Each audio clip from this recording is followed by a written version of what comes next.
नमस्कार, मैं जगभूषण शर्मा। आज के वीडियो में हम राजनीति पे थोड़ा कम चर्चा करेंगे, लेकिन फिर भी क्योंकि आपने देखा कि 14 तारीख को परिणाम आए हैं और परिणाम लगभग वैसे आए हैं जो हमने 13 तारीख को वीडियो जो बनाई थी उसमें हमने जिक्र कर दिया था कि संभावित परिणाम क्या हो सकते हैं, लेकिन उससे भी बेहतर आए हैं। अगर हम एनडीए के अपेक्षा की बात करें तो उससे भी बेहतर आए हैं। और लेकिन चढ़ते सूरज को आप जानते हैं, सभी हर कोई नमस्कार करता है।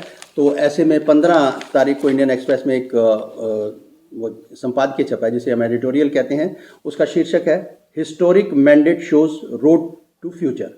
ये हम कह रहे हैं कि हमने राजनीति पे कम चर्चा करनी है, हम एक महाकाव्य पे करेंगे, उसका नाम महाभारत है।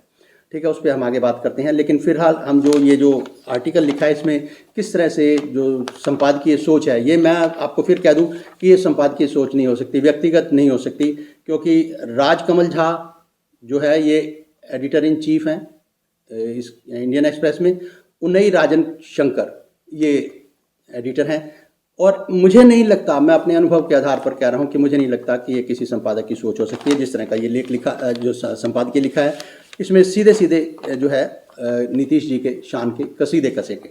वो कहते हैं कि इन्होंने जिस तरह से वंचित समुदायों और महापिछड़ों को एक संगठित करके समाज के जो गरिमापूर्ण राजनीति को आगे बढ़ाया है, उसकी बात कर रहे हैं यहाँ पर। और आगे लिखते हैं अपने संपादकीय में कि ऐसे इस तरह का विकास वो अपने ढंग से वो आगे लेके जा रहे हैं जो सार्वभौमिक ढांचा जिसमें नजर आए और जन कल्याण लक्षित हो। ठीक है जी, ये आपने समझना, इस पर हम चर्चा आगे करेंगे। आप आज की जो वीडियो में राजनीति को लेकर हम सिर्फ यही पक्ष रख रहे हैं कि किस तरह का संपादकीय है। एक बार किसी का सूरज चमक रहा हो तो हर कोई नमस्कार करता है और सारी बातें बाकी भूली जाती हैं। और किस तरह से जो देश की राजनीति को हिलाने की कोशिश की गई है, आप जानते हैं कि किस तरह की जो आज पॉलिटी है, जो हमारे जिसे हम कह सकते हैं शासन प्रणाली है, इन दो लोगों की वजह से जो है वो केंद्र सरकार चल रही है। उसमें एक चंद्रबाबू नायडू हैं और दूसरा नीतीश कुमार हैं। हम और आप जानते हैं कि हमारे देश के दो मुख्य महाकाव्य हैं, एक रामायण और दूसरा है महाभारत। और महाभारत और रामायण पर बड़े बड़े विद्वानों ने समय समय पर इस पर शोध कार्य की है और रिसर्च की है।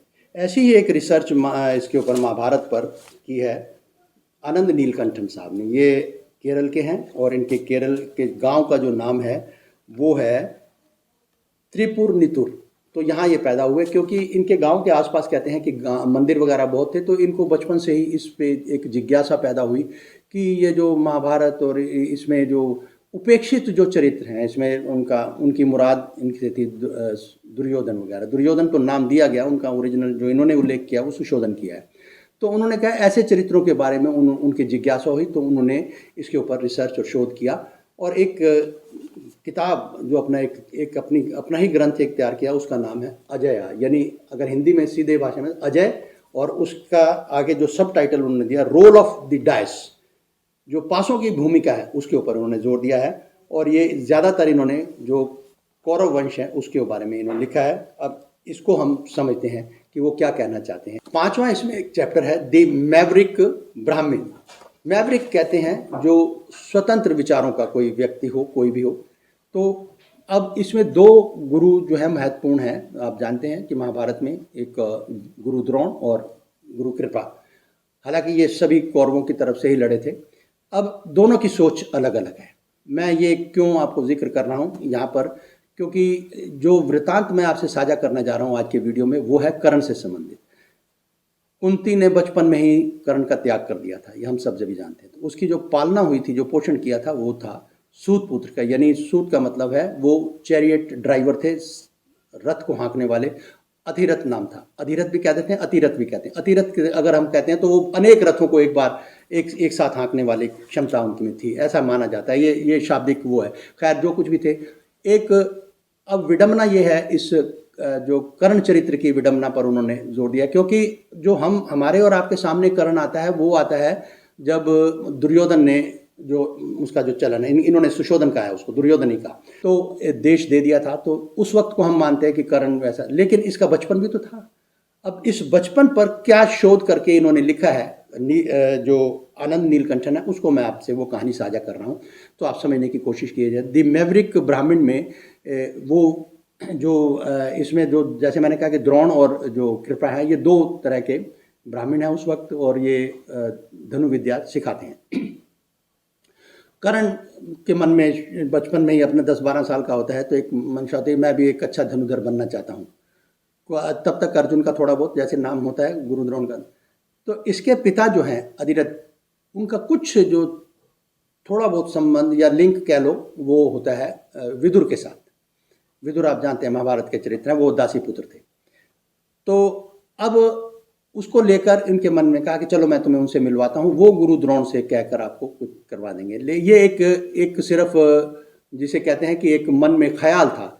लेकिन रास्ते में जाते हुए क्या होता है कि एक बड़ का पेड़ आता है और बड़ के पेड़ के नीचे कृपा और उसके कुछ साथी और होते हैं, वो चौसर सी खेल रहे होते हैं, जैसे आपने देखा होगा कि तो वो खेल रहे होते हैं वहाँ। अब जातिगत तौर पर एक नियम ये था कि जो जब कोई जो कहते हैं कि जो छोटी जाति का कह लें उस वक्त भी, यानी मैं आपको महाभारत काल की बात बता रहा हूँ जो इस बकौल ये इस किताब के, तो ये था कि छोटी जाति का जो भी कोई मिलेगा बड़े से तो वो अपने जो सिर पर जो बांधा हुआ साफा सा या जो कपड़ा होता है वो उसको कमर पे बांधता है। तो जब वो पास में जाके खड़े हुए कृपा के खेलते हुए, तो वो समझ गया कि भाई ठीक है तो उन्होंने हाथ जोड़ के निवेदन किया कृपा से कि भाई वो भी जानते थे कि ये गुरु हैं, ब्राह्मण हैं, तो और उन्होंने नज़रअंदाज करते हुए उसको कहा चल चल जैसे भी होता है, जैसे बच्चों को डांट फटकार देते हैं, चलो अभी ये करो वो करो, जैसा भी है वो नज़रअंदाज करके उसको वहाँ पे भगा देते हैं। तो ये फिर दोनों बाप बेटा जाते हैं महल की तरफ। वहाँ विदुर के जैसे तैसे पहुँच के और एक तरफ द्रोण जो है वो वहाँ बच्चों को सिखा रहे होते हैं। उसमें अर्जुन भी होता है, दुर्योधन भी, बाकी सारे बच्चे या दूसरे तीसरे ये पांचों पांडव भी, तो जो भी बचपन में ये 10-12 साल के बच्चों की कहानी है। तो उस वक्त सिखा रहे होते हैं, थोड़ी देर हो जाती है विदुर को आते आते, तो तब तक ये इंतज़ार कर रहे होते हैं। तो यहाँ तक होता है कि द्रोण इनकी तरफ देखता तक नहीं, गुरु जो द्रोण है वो इनकी तरफ देखते तक नहीं। खैर जैसे तैसे विदुर आते हैं तो उनको नमस्कार वगैरह करके औपचारिकता करके वो कहते हैं कि मैं बात करता हूँ। तो विदुर जैसे ही उनसे बात करते हैं, इस जो बुक में उल्लेख मिलता है मैं उसके अनुसार कह रहा हूँ आपसे, तो वो उसको कहते हैं कि भाई मैं नहीं सीखा था, ये सूत पुत्र वगैरह को मेरा सिखाने का नहीं, जो भी क्षत्रिय हो या वो उसको सिखाऊंगा, मैं नहीं सिखाता। खैर वो कहता है जिसको आपने कहना कह लो, मैं नहीं। वो बात चैप्टर वो यहाँ से हम क्लोज करते हैं, यहाँ पर ये बात खत्म हुई। वो बच्चा मायूस होकर घर आ जाता है। इस तरह से कुछ, क्योंकि दो जगह एक फटकार मिल जाती है, एक कृपाचार्य भी दुत्कार सा देता है और आगे चल के वो भी द्रोण भी दुत्कार। एक आध दिन जैसे ही गुजरता है तो मतलब अगले दिन की ही बात समझ लो, एक आध दिन का मतलब अगले दिन की बात समझ लो। उसी रात एक मतलब बादल छा जाते हैं और किसी कारण से जो गुरु कृपाचार्य हैं वो भी अपने घर नहीं जाते, कारण कुछ भी हो ये अलग बात है, वो घर नहीं जाते और उसी पेड़ के नीचे बैठे होते हैं और बादल छा रहे होते हैं और साथ में नदी बहती है, एक नदी बह रही। थोड़ी देर जब आधी रात हो जाती है, आधी रात का मतलब ये समझ लो 9-10 बजे होंगे उस वक्त के अनुसार जो भी है, तो एक पानी में गिरने की किसी के कूदने की आवाज़ आती है। तो जैसे ही वो देखते हैं कि थोड़ी दूर जाके कहते हैं ये क्या है, इसको तो तैरना भी नहीं आता, ये सिर ऊपर नीचे जा रहा है। तो कृपा जो है वो बहुत अच्छे तैराक होते हैं, वो कूद जाते हैं और उनको किसी तरह से बचा के उसको बाहर ले आते हैं। वो कहते हैं नालायक आदमी, तू इस रात के अंधेरे में क्यों अपनी जान देने जा रहा है, ये है। तो वो थोड़ी देर चुप रह के उसको जैसे तैसे बचा के होश में ला के और पूछते हैं, तो वो कहता है जी मैं सूत पुत्र हूँ, और इस तरह से फिर जैसे ही उसको याद आता है तो वो थोड़ा सा याद, कहते हैं हाँ ठीक है। फिर वो कहानी ये यहाँ से जो बात वृतांत मैं सुना रहा हूँ, होता क्या है कि वो कहता है कि मैं क्या सूत पुत्र होने के नाते मैं अच्छा धनुधर नहीं बनता, मैं क्षत्रिय नहीं बन सकता। मैं कृपा की जो है यहाँ पर जो उनका जो वो अपनी बात कहते हैं, उससे जो शिक्षा देते हैं दूसरे शब्दों में, तो वो समझने वाली बात है। कहते हैं ओ बेवकूफ़ आदमी सुन, ये जो तो कह रहा है कि मैं सूत पुत्र हूँ, मैं एक गरीब घर में पैदा हो गया, कहता है एक तो ये धारणा मन से निकाल, मैं हूँ या गुरु द्रोण हूँ या कोई भी हो। ब्राह्मण की वो इसमें व्याख्या देते हैं कि ब्राह्मण कहते कैसे हैं, कहते हैं ब्राह्मण उसे कहते हैं जो ब्रह्म को पाने की क्षमता रखता हो, ब्रह्म के पाने की जिज्ञासा रखता हो, ब्रह्म को पा चुका हो, कुछ इस तरह से वो व्याख्या देते हैं। ना तो मैंने और ना ही गुरु द्रोण ने ब्रह्म को पाया। सुनो ब्राह्मण तो एक तो पहले तो ये निकाल दिमाग से, उसको बता रहे हैं। और कहते हैं मैं अगर मेरी बात कहता है तो मैं तो अपने घर का भी रास्ता भूल जाता हूँ बहुत सी बार, और ब्रह्म के पाने की बहुत ऊंची बात है। हाँ, अब तू मेरे से सुन, तू जो कह रहा है कि मैं लेता हूँ पैसे, तू मेरे ले आ पैसे अपना घर से, ये पैसे ले आ, मैं तुझे कल से ही सिखाता हूँ। खैर वो बेचारा क्योंकि मजबूर ये होता है करण कि उसके पास पैसे तो होते नहीं, बाप गरीब है तो पैसे कहाँ से लाए, तो इस शर्त पे उनका थोड़ा सा इसमें वार्तालाप चलती है। तो कुल मिला के वो आगे कहता है अब सुन ले, चल तू मत दे, तुझे कल आतू मैं तुझे बताता हूँ। और वो गायत्री मंत्र पढ़ के उसको कहता है अब मैं तुझे एक और सुन ले कहानी। साउथ में यानी दक्षिण में वो जिक्र करते हैं किसका, एक तो तक्षक जो जो नाग होते हैं, नाग जाति है, उनके जो राजा है एक तक्षक का जिक्र करते हैं, और दूसरा करते हैं परशुराम का। कहते हैं इन दोनों का वर्चस्व है, और परशुराम जो है इस टाइम जो है पूरे उसमें बहुत शक्तिशाली जो वॉरियर हैं। गुरु द्रोण और मैं दोनों ही उसके चेले हैं। गुरु द्रोण उसके सभी बातों पे चलने वाला है और मैं नहीं चलता। मैं पैसे देगा जो मैं उसे सिखा दूंगा, मुझे किसी जातिवादी से कोई लेना देना नहीं है। मैं सामाजिक विषमताओं की और उस जिसे कहते हैं सोशल ऑर्डर की बात हो रही है इस ग्रंथ के अनुसार, कि वहाँ उसका बचपन, कर्ण का बचपन सिर्फ अंगराज से नहीं दिखाया गया, बचपन कहीं, क्योंकि ये सारे के सारे बच्चे, मैं कहानी आगे, क्योंकि आज के वीडियो में मैं पूरी बात नहीं कह सकता, लेकिन आप समझने की कोशिश करना कि इस बच्चे के, कर्ण के जो बचपन बीता है वो कितना जो है जिसे कहते हैं कि संघर्षशील था। तो वो कहते हैं देख तू जा साउथ में, ठीक है, और वहाँ किसी तरह से ये मतलब मत कह देना कि मैं सूत हूँ या क्या है, उसे क्षत्रियों को नहीं सिखाते, वो ब्राह्मण को ही सिखाते हैं परशुराम। और आप किसी तरह से वो उनकी कुछ कमी वगैरह कुछ बता के वो कुछ उनको भेज देता है जैसे तैसे। तो ये कहानी आप ये देखना कि मैंने आपको क्यों कहा कि इस वीडियो में हर एक जो परंपरा, ये जो कुछ है, परंपरा को ही अगर हम समझें, सामाजिक संरचना को ही अगर हम समझ लें, तो तत्कालीन परिस्थितियों में भी कहीं ना कहीं जो सामाजिक विषमताएं हैं या जाति का भेद रहा, इसने बड़े वो आगे जो है जिसे कहते हैं कि गुल खिलाए हैं। आगे एक और महल का ये तो चला जाता है उधर साउथ में सीखने के लिए। इसकी कर्ण की कहानी तो इसके यहाँ तक तो यहाँ है। फिर आगे तो मैं एक महल का छोटी सी कहानी जिक्र करता हूँ कि एक जिक्र और आता है वो द्युम्न का।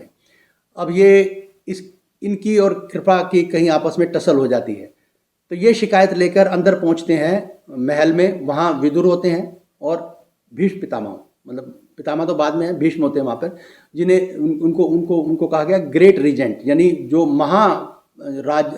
उस राज्य के राज्य के महाप्रतिनिधि आप कह सकते हो, महाराज्य प्रतिनिधि कह सकते हो। तो वो ग्रेट रीजेंट थे उस वक्त, सभी जानते हैं। तो पितामह उनको कहते हैं। तो वो कहीं बच्चों की शिकायत सुन रहे थे। किस्सा ये था कि ये जो भीम था ये ताकतवर था, शुरू में मोटा था थोड़ा था। तो अब ये बच्चे खेल रहे होते हैं, खेलते खेलते सुशोधन नाम दिया गया इसको, और सुशासन नाम दिया गया दुशासन का जो कहते हैं, और इनका एक भाई और था जिसका नाम शायद विकर्ण इसमें कोट किया गया है। तो उसकी पिटाई कर देता है भीम, उसकी बाजू तोड़ देता है। तो ये शिकायत वो सुन रहे होते हैं। तो उसको शिकायत लेके इतने में कुंती जो है ब्राह्मणों को लेकर एंटर हो जाती है उस महल में, ठीक है जी। और तब वो एकदम थोड़ी सी कैडी निगाह से देखते हैं भीष्म कि भाई तुम इतना तो देखो कि मैं किससे बात कर रहा हूँ। खैर उन्होंने जो वो करके, तो वो कहती है कि कृपा ने ये इस तरह के जो है, वो यही शिकायत होती है कि कृपा जो है वो कहता है कि मैं किसी को भी सिखा लूँगा, मेरे सामने ये कोई ये नहीं है कि वही जो उच्च जाति का होगा या क्षत्रिय होगा या उसको सिखाऊंगा वगैरह वगैरह। तो यहाँ संवाद जो है यहाँ उनका भी सुनने लायक है कि भीष्म यहाँ पे क्या कहते हैं। वो कहते हैं भाई कुंती सुनो, ये उनका जाति मामला है, हमारे राज्य का ये असूल नहीं है। हाँ, अगर वो किसी को मंदिर ज़बरदस्ती रोकता है जाने पे भी, मंदिर नहीं जा सकते, तो तब तो मैं दखल दे सकता हूँ। अगर उसकी मंशा है, वो उसका अपना हुनर है, जो कुछ है वो जिसको सिखाए ना सिखाए, मैं इसमें क्या कर सकता हूँ। तो ये शिकायत मैं तो नहीं सुनने को तैयार। वो उनको मायूस करके वो वहाँ से, यानी आप ये देखिए कि अब सोच देखिए, मैं जिसके लिए ये आपसे कथा जो वृतांत जो साझा कर रहा हूँ, कि उस वक्त भी टसल क्या थी। एक तरफ वो लोग थे जो जात पात को और ऊंच नीच को मानते थे, जैसे अब परशुराम का आगे जिक्र आएगा, क्योंकि अगले मैं वीडियो में करूंगा कि परशुराम दक्षिण में उसका वर्चस्व ये था कि अगर उनको एक बार ना रोकते, क्योंकि इसमें एक किस्सा आता है, क्योंकि क्षत्रियों को जो कहते हैं कि क्षत्रियों को निपटाया उन्होंने, ये किया वो किया।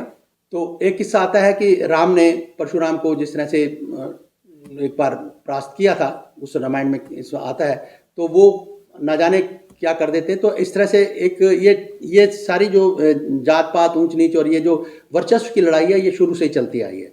तो वो तो अब मैं बात करूंगा बाद में आगे, क्योंकि परशुराम का साउथ में उनका पूरा वर्चस्व है और ये कर्ण वहाँ पे किस तरह से सीखता है और कैसे सीख कर फिर आगे की कहानी आपको बताएंगे।